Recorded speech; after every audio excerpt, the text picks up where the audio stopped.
जय हिंद साथियों, exam pass के यूट्यूब चैनल में आपका स्वागत है। तो हम लोग 17वीं बीपीएससी के लिए प्रखर बैच को देख रहे थे। उसमें आज आपका डे 13 है। इसके पहले जो 1 से लेकर 12 तक का वीडियो है सभी जो है चैनल पर अपलोड कर दिया गया है और इसका पीडीएफ जो है टेलीग्राम पर आपको दे दिया गया है। ठीक है, चलिए इसमें आज आपका टॉपिक क्या है वो देख लीजिए। आपका टॉपिक है केंद्र राज्य संबंध, न्यायपालिका और संवैधानिक संस्था और गैर संवैधानिक संस्था। इसके बारे में जानेंगे। चलिए पहले क्वेश्चन को देखते हैं। पहला क्वेश्चन है, निम्नलिखित में से कौन सा कथन सही नहीं है। इसका आंसर हो जाएगा एक, यानी कि संविधान के भाग 12 में संघ और राज्य के बीच विधायी संबंधों का उल्लेख किया गया है। ये आपका गलत है। ठीक है, चलिए आगे देखते हैं। क्वेश्चन नंबर 2, निम्नलिखित में से कौन सा युग्म सही सुमेलित है। इसका आंसर हो जाएगा 1 और 3, यानी कि संघ सूची के कितने विषय हैं तो 97 और वर्तमान में कितने हो गए हैं 100, सही है। दूसरा है समवर्ती सूची के 47 विषय हैं और वर्तमान में हो गए हैं 52। ठीक है, यही चीज़ यहाँ पे दिया गया है, ये देख लीजिए। आगे है क्वेश्चन नंबर 3, भारत में अवशिष्ट विधायी शक्तियाँ के संदर्भ में निम्नलिखित कथनों पर आपको विचार करना है। कौन सा कथन सही है आपको वो बताना है। यहाँ पे केवल दूसरा ही सत्य है, वो है आपका भारत शासन अधिनियम 1935 में अवशिष्ट शक्तियाँ भारत के गवर्नर जनरल में निहित थी। आगे है क्वेश्चन नंबर 4, भारत का संविधान संसद को राज्य सूची के विषय में विधि बनाने की शक्तियाँ सौंपती है यदि। आंसर हो जाएगा आपका ए, यानी कि 2 और 4, यदि कब तो राष्ट्रीय आपात की उद्घोषणा प्रवर्तन में रहने पर। ठीक है, और अंतर्राष्ट्रीय करारों को प्रभावी करने के लिए। आगे देखेंगे क्वेश्चन नंबर 5, निम्नलिखित कथनों पर विचार करना है। उपयुक्त में से कौन से कथन इसमें आपको बताना उपयुक्त में कौन से विषय समवर्ती सूची से संबंधित है। इसका आंसर हो जाएगा 1, 3 और 4, यानी कि सी आंसर आपके यहाँ पे सही है। क्या हो जाएगा तो आपका आंसर हो जाएगा आर्थिक और सामाजिक नियोजन, जनसंख्या नियंत्रण और परिवार नियोजन और शिक्षा। ये सभी हो जाएगा आपका समवर्ती सूची में। आगे देखेंगे क्वेश्चन नंबर 6, निम्नलिखित में से किन आयोग समिति का संबंध केंद्र राज्य संबंधों से नहीं रहा है। आंसर दिया गया आपका ए, यानी कि 3, यानी कि इंद्रजीत कुमार गुप्ता।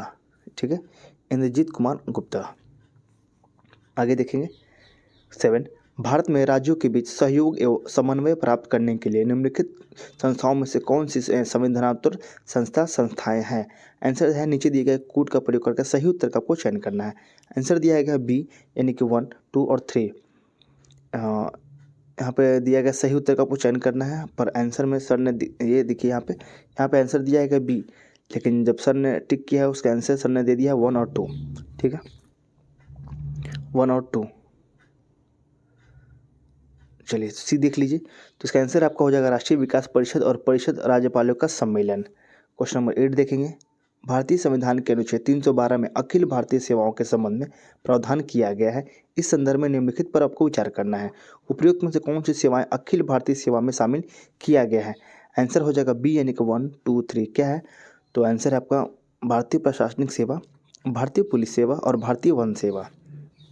आगे है क्वेश्चन नंबर 9, निम्नलिखित कथनों पर आपको विचार करना है। कौन सा कथन सही है। इसका आंसर हो जाएगा केवल 2, यानी कि भारत में द्वितीय प्रशासनिक सुधार आयोग का गठन वीरप्पा मोइली की अध्यक्षता में वर्ष 2005 में किया गया था। क्वेश्चन नंबर 10 देखेंगे, अंतर्राज्यीय परिषद के संदर्भ में विचार करना है और उपयुक्त में से कौन इसके सदस्य होते हैं। इसका आंसर हो जाएगा सी, यानी कि 2, 3, 5 और 6, यानी कि राष्ट्रपति नहीं। इसमें क्या हो जाएगा 2, यानी कि प्रधानमंत्री, सभी राज्यों के मुख्यमंत्री, विधानसभा वाले केंद्र शासित प्रदेश के मुख्यमंत्री, और 6 है उन केंद्र शासित प्रदेशों के प्रशासक जहां विधानसभाएं नहीं है। क्वेश्चन नंबर 11 है, क्षेत्रीय परिषद की संरचना के विषय में निम्नलिखित कथनों पर आपको विचार करना है। उपयुक्त में से कौन क्षेत्रीय परिषद में शामिल होते हैं। आंसर दिया गया है डी, यानी कि 1, 2, 4 और 5, यानी कि भारत सरकार का गृह मंत्री, उस क्षेत्र के राज्यों में प्रत्येक के मुख्यमंत्री, उस क्षेत्र के प्रत्येक राज्य से 2 मंत्री, उस क्षेत्र में स्थित प्रत्येक केंद्र शासित प्रदेश के प्रशासक। क्वेश्चन नंबर 12 देखेंगे 12, निम्नलिखित कथनों पर विचार करना है। कौन सा कथन सही है आपको बताना है। यहाँ पर दोनों ही सत्य दिए गए हैं, वो देख लीजिए। संसद विधि द्वारा यह उपबंध कर सकती है कि न तो सर्वोच्च न्यायालय और न ही अन्य कोई न्यायालय किसी अंतर्जीयक नदी या नदी घाटी के जल के उपयोग, वितरण या नियंत्रण के संबंध में किसी विवाद या शिकायत के विषय में अधिकारिता का प्रयोग करेगा। दूसरा है अंतर्राज्यीय के जल विवाद अधिनियम 1956 किसी राज्य के नदी विवाद को जल विवाद अधिकरण द्वारा मध्यस्थता के लिए निर्देश करने को बंद करता है। दोनों ही यहाँ पे सत्य दिया गया है। क्वेश्चन नंबर 13 है आपका, केंद्र राज्य संबंधों को विशेष रूप से किस प्रसंग में म्युनिसिपल संबंध कहा गया है? आंसर हो जाएगा सी, यानी कि योजना प्रक्रम में राज्यों पर केंद्र के नियंत्रण के प्रसंग से। आगे है क्वेश्चन नंबर 14, निम्नलिखित कथनों पर विचार करना है, कौन सा कथन सही है? तो इसका आंसर दिया गया है बी, यानी कि केवल 2। देख लीजिए, भारत में औषधीय एवं प्रशासन की वस्तुओं पर उत्पाद शुल्क संघ द्वारा उद्निहित किंतु राज्यों द्वारा संग्रहित और विनियोजित किया जाता है। क्वेश्चन नंबर 15 है आपका, राज्य सरकारों को कृषि आयकर कौन सुमंदेशित करता है? आंसर हो जाएगा आपका भारत का संविधान, कॉन्स्टिट्यूशन ऑफ इंडिया। ठीक है। आगे है क्वेश्चन नंबर 16, संविधान के अनुच्छेद 268 क में सेवा कर से संबंधित प्रावधान किया गया है। इसे संघ द्वारा लगाया जाता है किंतु संघ और राज्यों द्वारा विनियोजित एवं संकलित किया जाता है। यह उपबंध संविधान के किस संशोधन अधिनियम के द्वारा जोड़ा गया है? आंसर हो जाएगा आपका 80th कॉन्स्टिट्यूशन अमेंडमेंट एक्ट 2003। ठीक है, यानी कि 88वें संविधान संशोधन अधिनियम 2003 में। क्वेश्चन नंबर 17 है, निम्नलिखित में से कौन सा एक सही सुमेलित नहीं है? आंसर हो जाएगा आपके लिए सी, यानी कि अनुच्छेद 267 किससे है? तो भारत की आकस्मिक निधि से, लेकिन यहाँ पे दिया गया है लोक लेखा समिति, ये आपका गलत दिया गया है। बाकी सही उसे जान लीजिए। अनुच्छेद 265 किससे है? तो कोई कर विधि के प्राधिकार से ही अधिरोपित या संग्रहित किया जाएगा, अन्यथा नहीं। अनुच्छेद 266 है आपका भारत की संचित निधि से। 275 है कुछ राज्यों को संघ के अनुदान से। 18, निम्नलिखित कथनों पर आपको विचार करना है, कौन सा कथन सही दिए गए हैं? आंसर हो जाएगा केवल एक, यानी कि भारत में मतदान देने का अधिकार संवैधानिक अधिकार है। क्वेश्चन नंबर 19 देखेंगे हम, भारत के निर्वाचन आयोग के संदर्भ में निम्नलिखित कथनों पर आपको विचार करना है और उपयुक्त में से कौन सा कथन सही है? तो आंसर हो जाएगा केवल 3, यानी कि मुख्य निर्वाचन आयुक्त और अन्य निर्वाचन आयुक्तों के बीच मतभेद की स्थिति में निर्णय बहुमत के आधार पर लिया जाता है। 20, निम्नलिखित में से किसके द्वारा भारत के मुख्य निर्वाचक आयुक्त को उसके पद से हटाया जा सकता है? आंसर हो जाएगा राष्ट्रपति द्वारा संसद में 2/3 बहुमत से पारित प्रस्ताव के आधार पर। डी आंसर आपको यहाँ पे सही है। क्वेश्चन 21 है, निम्नलिखित कथनों पर आपको विचार करना है, कौन सा कथन सही है?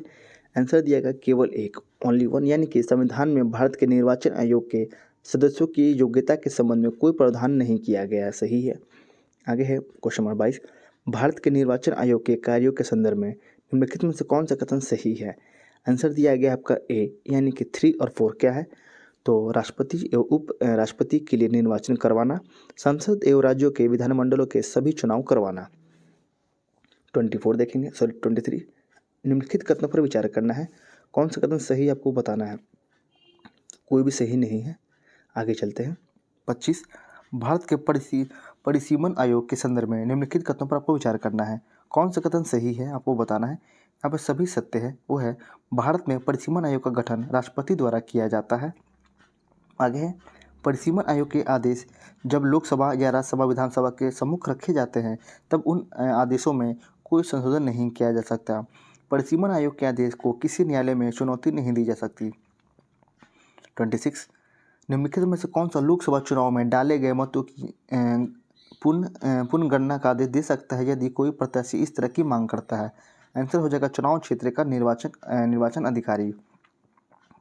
27, निम्नलिखित कथनों पर आपको विचार करना है, कौन सा कथन सही आपको बताना है। तो आंसर हो जाएगा केवल 2 ही इसमें सत्य है, वो है आपका वित्त आयोग कुल 5 सदस्यों को मिलकर बनेगा, जिससे 1 अध्यक्ष और 4 सदस्य होंगे।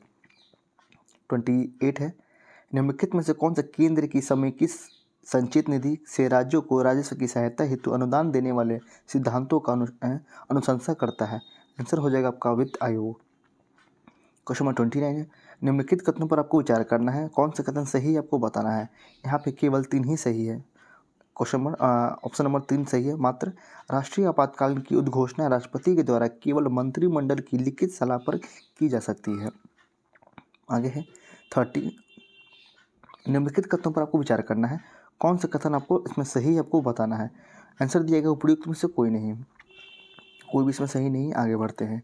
क्वेश्चन नंबर 31, निम्नलिखित कथनों पर आपको विचार करना है और बताना है कौन सा कथन सही है। तो इसमें आंसर हो जाएगा ए, यानी कि 3 सही है केवल।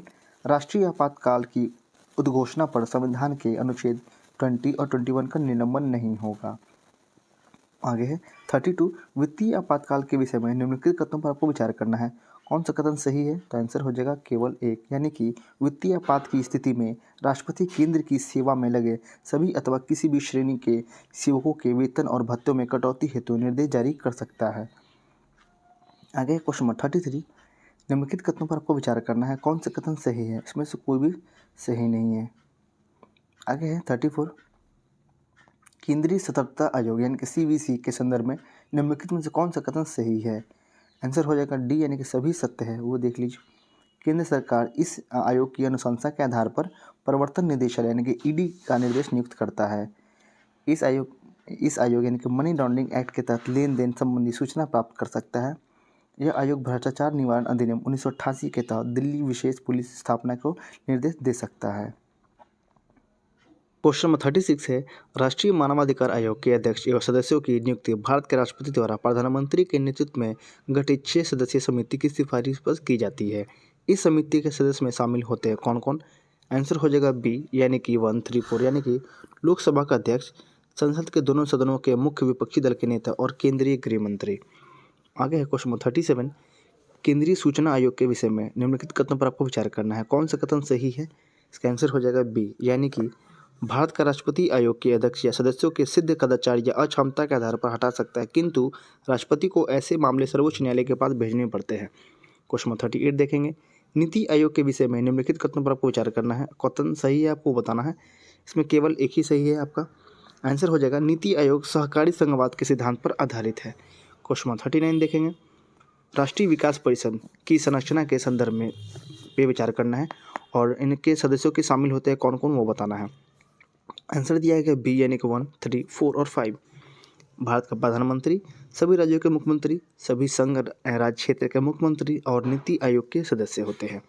40 देखेंगे, एक सेकेंड, 40 है, निम्नलिखित में से कौन सा कथन सही नहीं है वो बताना है। तो इसका आंसर हो जाएगा ए, यानी कि संघ लोक सेवा आयोग एवं राज्य लोक सेवा आयोग के अध्यक्ष एवं सदस्य पद ग्रहण करने की तारीख से 6 वर्ष की अवधि और 65 वर्ष की आयु तक इनमें से जो भी पहले हो अपना पद धारण करेंगे। इसमें 65 नहीं होगा, इसमें 62 होगा, ये जो बताया है। चलिए आगे देखते हैं 41, निम्नलिखित में से कौन से आयोग अधिकारी संवैधानिक आयोग अधिकारी है? आंसर दिया गया है सी, यानी कि 1, 2, 3 और 4। क्या है? तो राष्ट्रीय अनुसूचित जाति के आयोग, राष्ट्रीय अनुसूचित जनजाति के आयोग, राष्ट्रीय पिछड़ा वर्ग आयोग और भाषाई अल्पसंख्यक वर्गों के लिए विशेष अधिकारी, ये सभी दिए गए हैं। आगे देखें क्वेश्चन नंबर 42, निम्नलिखित कथनों पर आपको विचार करना है और बताना कौन सा कथन सही है। इसका आंसर दिया गया है 2 और 3, यानी कि 65वें संविधान संशोधन अधिनियम के द्वारा राष्ट्रीय अनुसूचित जाति जनजाति आयोग का गठन किया गया है। आगे है 89वें संविधान संशोधन अधिनियम द्वारा राष्ट्रीय अनुसूचित जाति जनजाति आयोग को अलग किया गया है। आगे देखेंगे 43, निम्नलिखित कथनों पर आपको विचार करना है और कौन सा कथन सही है आपको वो बताना है। आंसर दिया गया केवल 3। क्या है देख लीजिए, राष्ट्रीय अनुसूचित जाति आयोग एवं राष्ट्रीय अनुसूचित जनजाति आयोग अपना प्रतिवेदन प्रतिवर्ष राष्ट्रपति को सौंपेंगे और राष्ट्रपति ऐसे सभी प्रतिवेदनों को संसद के प्रत्येक सदन के समक्ष रखवाएगा। 44 देखेंगे अब, भारत के सर्वोच्च न्यायालय के संदर्भ में निम्नलिखित में से कौन सा कथन सही है। आंसर दिया गया सी, यानी कि सी है यहाँ पे, यानी कि मूलतः सर्वोच्च न्यायालय के न्यायाधीशों की संख्या 8 निश्चित की गई थी, जिससे एक मुख्य न्यायाधीश और 7 अन्य न्यायाधीश थे। 45 है, भारत के उच्चतम न्यायालयों में न्यायाधीशों की संख्या में वृद्धि करने की शक्ति किसके पास है। आंसर हो जाएगा पार्लियामेंट, यानी कि संसद के पास। क्वेश्चन नंबर 46 है, निम्नलिखित कथन पर विचार करना है, कौन सा कथन सही आपको वो बताना है। इसमें केवल एक ही सही है, वो है आपका उच्चतम न्यायालय राष्ट्रपति की मंजूरी के बाद न्यायालय की प्रक्रिया और संचालन हेतु नियम बना सकता है। आगे देखते हैं क्वेश्चन नंबर 47, निम्नलिखित में से कौन सा कथन सही नहीं है आपको वो बताना है। तो इसका आंसर दिया गया है डी, यानी कि डी आपका गलत है। जो सही है उसे एक बार देख लीजिए, गलत को कोई फ़ायदा नहीं है देखने का। ये आपके तीनों सही है, वो देख लीजिए। उच्चतम न्यायालय के किसी न्यायाधीश को उसके पद से साबित कदाचार या असमर्थता के आधार पर हटाया जा सकता है। उच्चतम न्यायालय के किसी न्यायाधीश को उसके पद से संसद की सिफारिश पर राष्ट्रपति द्वारा हटाया जाता है। और उच्चतम न्यायालय के न्यायाधीशों के वेतन का निर्धारण संसद विधि के द्वारा समय समय पर करती है। आगे है क्वेश्चन नंबर 48, भारतीय सर्वोच्च न्यायालय में न्यायाधीशों की नियुक्ति कौन करता है। आंसर हो जाएगा आपका बी, यानी कि प्रेसिडेंट, यानी कि राष्ट्रपति। आगे है क्वेश्चन नंबर 49, निम्नलिखित में से कौन सा कथन सही नहीं है। यदि भारत के मुख्य न्यायमूर्ति को उच्चतम न्यायालय की बैठकों में तदर्थ यानी कि अडॉक न्यायाधीश के रूप में उपस्थित रहने के लिए किसी उच्च न्यायालय के ऐसे न्यायाधीश को अनुरोध करना हो जो उच्चतम न्यायालय या न्यायाधीश नियुक्त होने के लिए सम्यक रूप से योग्य है। तो इसका आंसर दिया गया बी, यानी कि संबंधित उच्च न्यायालय के मुख्य न्यायमूर्ति से परामर्श तथा भारत के राष्ट्रपति की पूर्व सहमति आवश्यक है, यानी कि बी आंसर आपका यहाँ पे सही है। 50 है, निम्नलिखित प्रकरणों की श्रेणियों में से किन किन में भारत के उच्चतम न्यायालय को निर्णय करने की शक्ति प्राप्त है। नीचे दिए गए कूट का सही प्रयोग आपको करना है। आंसर हो जाएगा सी, यानी कि 2, 3 और 4 आपके सही है। क्या है, तो संविधान की व्याख्या से जुड़े हुए प्रकरण में सामान्य महत्व के और विधि के सरावना प्रश्नों से जुड़े हुए प्रकरण से, और ऐसे किसी प्रकरण में जहां कानून की संवैधानिकता को चुनौती दी गई हो। आगे है क्वेश्चन 51, सर्वोच्च न्यायालय में सेवानिवृत्ति की आयु कितनी है। आंसर हो जाएगा डी, यानी कि 65 ईयर। ठीक है, आगे देखते हैं क्वेश्चन 52, निम्नलिखित कथनों पर आपको विचार करना है, कौन से कथन आपको सही बताना है।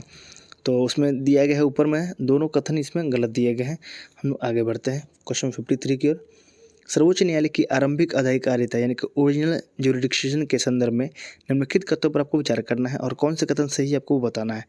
आंसर हो जाएगा 2, 3, 4 आपके सही है, पहला जो आपका गलत दिया गया है। ठीक है, चलिए जो सही उसे आप जान लीजिए।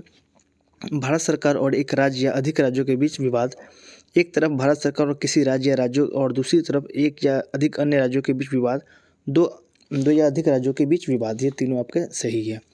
क्वेश्चन नंबर 54 है, भारत के सर्वोच्च न्यायालय के अपीलीय क्षेत्राधिकार के संबंध में निम्नलिखित कथनों पर आपको विचार करना है और कौन सा कथन सही है। आंसर हो जाएगा 3, 4, 5, यानी कि बी ऑप्शन आपका सही दिया गया है। क्या है, तो सिविल एवं आपराधिक मामलों में, संवैधानिक मामलों में और संविधान के अनुच्छेद 136 के मामलों में। आगे है 55, भारतीय संविधान की मूल संरचना यानी कि बेसिक स्ट्रक्चर के संदर्भ में निम्नलिखित में से कौन सा कथन सही है। आंसर हो जाएगा बी, यानी कि सर्वोच्च न्यायालय ने संविधान के मूल संरचना को विस्तार पूर्वक परिभाषित किया है। बी आंसर आप यहाँ पे सही हो जाएगा। 56 है, संविधान का कौन सा अनुच्छेद उच्चतम न्यायालय को उसके द्वारा दिए गए निर्णय अथवा आदेश के पुनर्विलोकन हेतु अधिकृत करता है।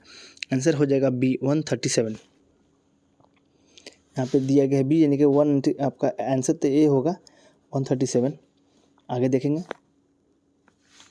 क्वेश्चन नंबर 57, भारत के सर्वोच्च न्यायालय के पास न्यायिक पुनर्विलोकन यानी कि जुडिशियल रिव्यू की शक्ति है, जिसका आशय क्या है। आंसर हो जाएगा विधानमंडल द्वारा पारित एक अधिनियम अथवा उसके किसी भाग को संवैधानिकता का निर्णय देने की शक्ति, यानी कि डी आंसर आपका यहाँ पे सही हो जाएगा। आगे है क्वेश्चन नंबर 58, जनहित याचिका यानी कि पब्लिक इंटरेस्ट लिटिगेशन, निम्नलिखित कथनों पर विचार करना है पीआईएल के बारे में और उपयुक्त में से कौन सा कथन सही है आपको वो बताना है। आंसर दिया गया सी, यानी कि 1 और 3 आपके सही है, बाकी गलत है। जो सही उसे जान लीजिए आप। इसकी संकल्पना की उत्पत्ति एवं विकास संयुक्त राज्य अमेरिका में हुआ है, सही है। तीसरा है, भारत में इसके प्रवर्तक न्यायमूर्ति VR कृष्ण अय्यर एवं मुख्य न्यायमूर्ति PN भागवती माने जाते हैं। आगे है 59, निम्नलिखित कथनों पर आपको विचार करना है और उपयुक्त में से कौन सा कथन सही आपको बताना है। आंसर दिया गया इसमें बी, यानी कि 1 और 3 आपके सही है।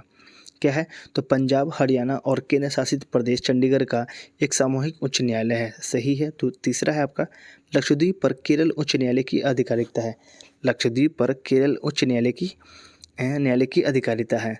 आगे है क्वेश्चन नंबर 60, निम्नलिखित कथनों पर आपको विचार करना है, उपयुक्त में से कौन सा कथन सही है। तो इसमें केवल एक ही सही है, वो है आपका ऑप्शन नंबर ए, यानी कि भारत के संविधान में उपबंध है कि प्रत्येक राज्य के लिए एक उच्च न्यायालय होगा।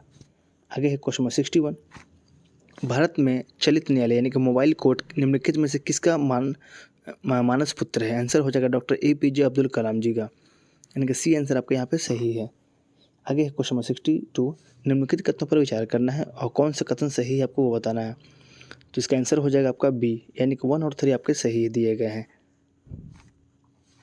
जान लीजिए, पहला है, भारत के संविधान के उपबंधों के अनुसार उच्चतम न्यायालय के किसी न्यायाधीश के आचरण के संबंध में किसी राज्य के विधानमंडल में कोई चर्चा नहीं की जा सकती। तीसरा है, भारतीय संविधान के उपबंधों के अनुसार न्यायालय विधानमंडलों की कार्यवाही की जांच नहीं कर सकता। आगे क्वेश्चन नंबर 63, जिला न्यायाधीश के संदर्भ में निम्नलिखित में से कौन सा कथन सही नहीं है। इसमें आंसर हो जाएगा बी, यानी कि जिला न्यायाधीशों की नियुक्ति, पदस्थापना एवं पदोन्नति भारत के राष्ट्रपति द्वारा राज्य के उच्च न्यायालय के परामर्श से की जाती है। यहाँ पर राष्ट्रपति ना हो क्या हो जाएगा, तो राज्यपाल हो जाएगा, यहाँ पे गवर्नर हो जाएगा। ठीक है, आगे चलते हैं 64 की ओर। राष्ट्रीय विधिक सेवा प्राधिकरण यानी कि NALSA नालसा के संदर्भ में निम्नलिखित कथनों पर विचार करना है। कौन सा कथन सही है आपको वो बताना है। आंसर हो जाएगा 2 और 3 आपके सही दिए गए हैं। यह देश भर में विधिक कार्यक्रम और योजनाओं को लागू करने के लिए राज्य विधिक सेवा प्राधिकरणों को दिशा निर्देश जारी करता है। और तीसरा है आपका, इसका उद्देश्य समान अवसरों के आधार पर समाज के कमजोर वर्गों को निःशुल्क एवं सक्षम विविध सेवाएं उपलब्ध कराना है। आगे है 65। निम्नलिखित में से कौन सा कथन सही है आपको वो बताना है। तो दिया है स्पष्टीकरण उपयुक्त में से सी विकल्प सही है। यहाँ पे आपको सी आपका जो है सही है। क्या है, तो भारत में निर्वाचन की सिफारिश निर्वाचन आयोग द्वारा तथा उसकी अधिसूचना राष्ट्रपति या राज्यपाल द्वारा की जाती है। इसमें थोड़ा सा मुझे डाउट लग रहा है, हम इसके एक्सप्लेनेशन को पढ़ते हैं। भारत में चुनाव की अधिसूचना चुनाव आयोग की सिफारिश पर राष्ट्रपति या राज्यपाल द्वारा की जाती है। इसके बाद चुनाव आयोग चुनाव की तिथि और समय सारणी निर्धारित करता है। राष्ट्रपति के लोकसभा और राज्यसभा तथा राज्यपाल की विधानसभा और विधान परिषद के लिए चुनाव की अधिसूचना जारी करता है। यानी कि सी आंसर आपका यहाँ पे सही है। आगे है क्वेश्चन नंबर 66। संविधान के अनुच्छेद 280(3) में वित्त आयोग के कर्तव्यों कार्यों के संबंध में प्रावधान है। इस संदर्भ में निम्नलिखित कथनों पर विचार करना है। कौन सा कथन सही है आपको वो बताना है। तो इसमें पहला छोड़ के बाकी सारे को यहाँ पे सही दिए गए, यानी कि प्राप्त करों को राज्यों में राज्य के भागों में बांटना। तीसरा है सहायता अनुदान के लिए राज्यों के आवेदनों पर विचार करना। राज्य वित्त आयोग की सिफारिशों के आधार पर राज्य की संचित निधि के संवर्धन के लिए आवश्यक उपाय सुझाना। 67 है उच्चतम न्यायालय के न्यायाधीश किस प्रकार हटाए जा सकते हैं। आंसर हो जाएगा राष्ट्रपति के द्वारा संसद की सिफारिश पर, यानी कि डी आंसर आपके यहाँ पे सही दिए गए हैं। 68 है उच्चतम न्यायालय के न्यायाधीशों का वेतन निर्धारण किया जाता है। आंसर हो जाएगा बाई पार्लियामेंट यानी कि संसद के द्वारा। क्वेश्चन नंबर 69 है सेवानिवृत्ति होने के पश्चात सर्वोच्च न्यायालय के न्यायाधीश वकालत कर सकते हैं, तो ये कहीं पर भी नहीं कर सकते हैं। आगे है क्वेश्चन नंबर 70। भारत के सर्वोच्च न्यायालय ने किस वर्ष में न्यायाधीशों की नियुक्ति के लिए कोलिजियम व्यवस्था को अपनाया था। आंसर हो जाएगा वर्ष 1993 में, वर्ष 1993 में। आगे क्वेश्चन नंबर 71। निम्नलिखित कथनों में से कौन सा कथन एक सही नहीं है। इसका आंसर दिया गया सी, यानी कि सर्वोच्च न्यायालय कोर्ट मार्शल को छोड़कर अन्य किसी भी उच्च न्यायालय अदालतों की सुनवाई कर सकता है। ये आपका गलत है, बाकी आपके सही है। सर्वोच्च न्यायालय का गठन कब हुआ है 1950 में। सर्वोच्च न्यायालय देश की उच्चतम अदालत है जिसमें अपील की जाती है, और सर्वोच्च न्यायालय कोर्ट मार्शल के साथ अन्य किसी भी उच्च न्यायालय अदालतों की सुनवाई कर सकता है। यही चीज़ यहाँ पे दिया गया है, तो जो गलत बताया गया है। ठीक है, आगे चलते हैं 72 की ओर। भारत में संविधान की मूल संरचना यानी कि बुनियादी ढांचा के सिद्धांत का स्रोत क्या है। आंसर हो जाएगा न्यायिक व्याख्या, यानी कि बी आंसर आपका यहाँ पे सही दिया गया है। 73 है भारतीय संविधान के निम्नलिखित अनुच्छेदों में से कौन सर्वोच्च न्यायालय द्वारा संविधान का अनुल्लंघनीय मौलिक ढांचा घोषित किए गए हैं। आंसर दिया गया है 1, 2 और 3, यानी कि तीनों आंसर आपके सही है। कौन कौन है, आर्टिकल 32, 227 और लास्ट आपका 226। ठीक है, आगे देखते हैं 74। निम्नलिखित में से किस वाद में उच्चतम न्यायालय ने यह व्यक्त किया कि मूल अधिकार व्यक्ति को जैसा है उसे सबसे अलग उस तरह की अपनी ज़िंदगी की रूपरेखा तैयार करने के लिए सक्षम बनाते हैं। आंसर हो जाएगा Golaknath versus state of Punjab, यानी कि बी आंसर आपका यहाँ पे सही है। आगे देखेंगे 75। भारतीय संविधान में न्यायिक पूर्वावलोकन का आधार है। आंसर हो जाएगा आपका यहाँ पे विधि द्वारा स्थापित प्रक्रिया, बी आंसर है आपके यहाँ पे सही दिया गया है। आगे देखेंगे 76 की ओर। कोई भी संविधान संशोधन कानून भारतीय सर्वोच्च न्यायालय द्वारा असंवैधानिक घोषित किया जा सकता है यदि वह, आंसर हो जाएगा इसमें से कौन सही है, तो इसमें हो जाएगा ए, यानी कि 1 और 4। ठीक है, इसमें 1 और 4 हो जाएगा। जब आप PDF लेंगे तो इसमें थोड़ा सुधार कर लीजिएगा। इसका आंसर हो जाएगा ए। ठीक है, ए आंसर है इसका, और उसमें भी 1 और 4 है। यहाँ पे टिक भी है, देख लीजिए। वर्तमान द्वितीय संघीय व्यवस्था के स्थान पर 3 स्तरीय व्यवस्था स्थापित करता है।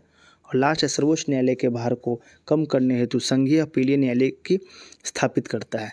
एक बार फिर से देख लीजिए, इसका आंसर को हो जाएगा 1 और 4। ठीक है, यानी कि ये सही है और ये सही है।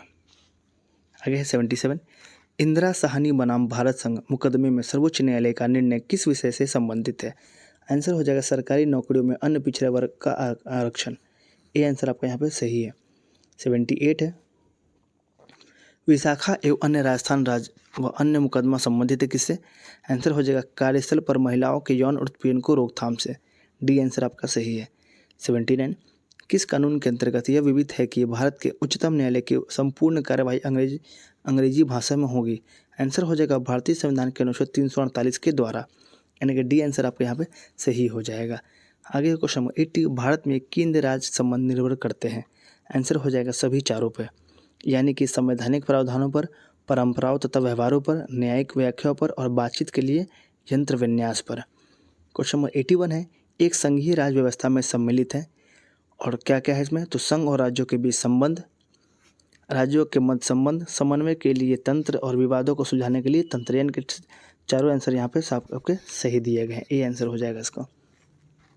82 है, राज्यसभा द्वारा संविधान के अनुच्छेद 249 के अंतर्गत पारित संकल्प जिसके द्वारा संसद को राज्य सूची के विषय पर राष्ट्रीय हित में विधि निर्मित करने का अधिकार दिया गया है, प्रवृत्त रहेगा। क्या हो जाएगा, तो आंसर हो जाएगा 1 वर्ष से अधिक नहीं, नॉट मोर देन 1 ईयर। ठीक है, आगे है क्वेश्चन 83, क्षेत्रीय परिषदों का सृजन हुआ है। आंसर हो जाएगा बी, यानी कि संसदीय कानून द्वारा, संसदीय कानून के द्वारा।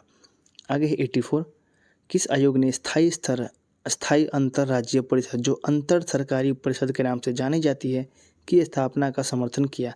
आंसर हो जाएगा बी, यानी कि सरकारीय आयोग, बी यानी कि सरकारीय आयोग। आगे है क्वेश्चन नंबर 85, भारत के संविधान के निम्नलिखित अनुच्छेदों में से किसके अनुसार प्रत्येक राज्य की कार्यपालिका शक्ति का इस प्रकार प्रयोग किया जाएगा जिससे संघ की कार्यपालिका शक्ति के प्रयोग में कोई अड़चन ना हो या उस पर कोई प्रतिकूल प्रभाव ना पड़े। आंसर हो जाएगा आर्टिकल 257। ये आंसर आपका यहाँ पर सही दिया गया है। 86, भारतीय संविधान का कौन सा भाग केंद्र और राज्यों के मध्य वित्तीय संबंधों का विवरण प्रस्तुत करता है। आंसर हो जाएगा भाग 12। आगे है 87, भारत में कर निर्दिष्टीकरण के संवैधानिक प्रावधानों के तहत निम्न में से कौन सा कर जो पूरी तरह से राज्यों द्वारा लगाया और वसूला जाता है।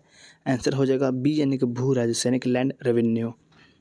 आगे है क्वेश्चन नंबर 88, निम्न में से किस राज्य में सर्वप्रथम लोकायुक्त कार्यालय की स्थापना हुई। आंसर हो जाएगा महाराष्ट्र। ये आंसर आपका सही है, महाराष्ट्र। 89, भारतीय प्रशासनिक सेवा और भारतीय पुलिस सेवा को समाप्त करने की सिफारिश किसने की थी। आंसर हो जाएगा राजमन्नार आयोग, यानी कि डी आंसर आपको यहाँ पे सही दिया गया है। आगे है 90, मानव अधिकार संरक्षण अधिनियम 1993 का उद्देश्य था। आंसर हो जाएगा सभी, यानी कि मानव अधिकारों को बेहतर संरक्षण, मानव अधिकार सुरक्षा आयोग का गठन, राज्य में मानव अधिकार सुरक्षा आयोग का गठन। क्वेश्चन नंबर 91 है, कौन राष्ट्रीय मानव अधिकार आयोग का पदेन सदस्य नहीं है। आंसर हो जाएगा बी, यानी कि भारतीय विधि आयोग का अध्यक्ष। बी आंसर आपका सही है। आगे है 92, निम्न पर विचार कीजिए और नीचे दिए गए कूट का सही उत्तर चुनिए। तो सही उत्तर क्या है, ए आर दोनों गलत है, इसमें दोनों ही गलत दिए गए हैं, तो क्यों देखना, आगे चलते हैं हम लोग 93 की ओर। निम्नलिखित में से कौन भारत के मानव अधिकार आयोग के प्रथम अध्यक्ष थे।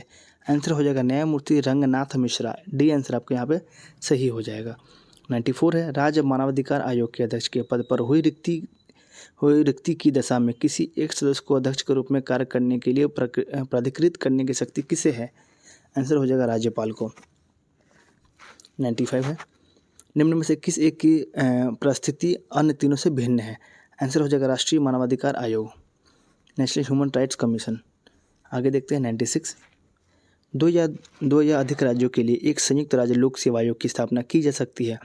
आंसर हो जाएगा सी, यानी कि दोनों, यानी कि यदि संबंधित राज्य इस संबंध में करार करते हैं तो, और संसद विधि द्वारा संयुक्त राज्य लोक सेवा आयोग नियुक्त करता है। आगे 97, सही विकल्प को चुनना है। 2 अथवा 2 से अधिक राज्यों के लिए संयुक्त लोक सेवा आयोग अध्यक्ष की नियुक्ति कौन करता है। आंसर हो जाएगा आपका भारत के राष्ट्रपति, यानी कि ए आंसर आपका सही है। 98 है, निम्न में से कौन से पदाधिकारियों को हटाने में संसद की कोई भूमिका नहीं होती है। आंसर हो जाएगा केवल 3, डी आंसर है, यानी कि अध्यक्ष संघ लोक सेवा आयोग के। ठीक है, आगे चलते हैं 99, संघ लोक सेवा आयोग राज्य की आवश्यकताओं की पूर्ति के लिए सम्मत हो सकता है तो राज्यपाल की मांग और राष्ट्रपति की संस्तुति पर। ठीक है, डी आंसर आपका सही है। क्वेश्चन 100 है, भारत में पहली बार लोक सेवा आयोग की स्थापना जिस अधिनियम से हुई वह कौन सा था। आंसर हो जाएगा गवर्नमेंट ऑफ इंडिया एक्ट 1919, यानी कि 1919 का अधिनियम। ठीक है, ये रहा आपका इसका पूरा एक्सप्लेनेशन। चलिए, ये टेस्ट हम लोगों ने देख लिया है, यानी कि डे 13 का जो टेस्ट है आपका फिनिश हो गया है। अब आने वाले टेस्ट आपको डे 14, 15 ऐसे करके आपको मिलेगा। ठीक है, चलिए अब कल का हम लोग टॉपिक देख लेते हैं कि डे 14 का क्या टॉपिक है। तो यहाँ पे देख लीजिए, स्थानीय स्वशासन यानी कि लोकल आपका गवर्नमेंट है और मिसलेनियस है, यानी कि कल आपका लास्ट चैप्टर है। यानी कि अगर आप देखेंगे तो डे 14 में आपको ये जो पॉलिटी है ये पूरा फिनिश हो जाएगा। उसके बाद जो भी होगा हम लोग उसे देखेंगे, यानी कि 15 में जो भी होगा, साइंस होगा, ज्योग्राफी होगा या क्या होगा, हम लोग देखेंगे। ठीक है, आशा करता हूँ आपको ये वीडियो अच्छा लगा होगा। तो प्लीज़ वीडियो को लाइक कीजिएगा और चैनल को सब्सक्राइब कीजिएगा। अगर आपको उसका पीडीएफ चाहिए तो मैं टेलीग्राम का लिंक नीचे दे दिया हूँ डिस्क्रिप्शन में, आप जाइए वहाँ से ज्वाइन कीजिए और टेलीग्राम से पीडीएफ डाउनलोड करके आप इसके एक्सप्लेनेशन को अच्छे से पढ़ लीजिएगा। ठीक है, तब तक के लिए जय हिंद।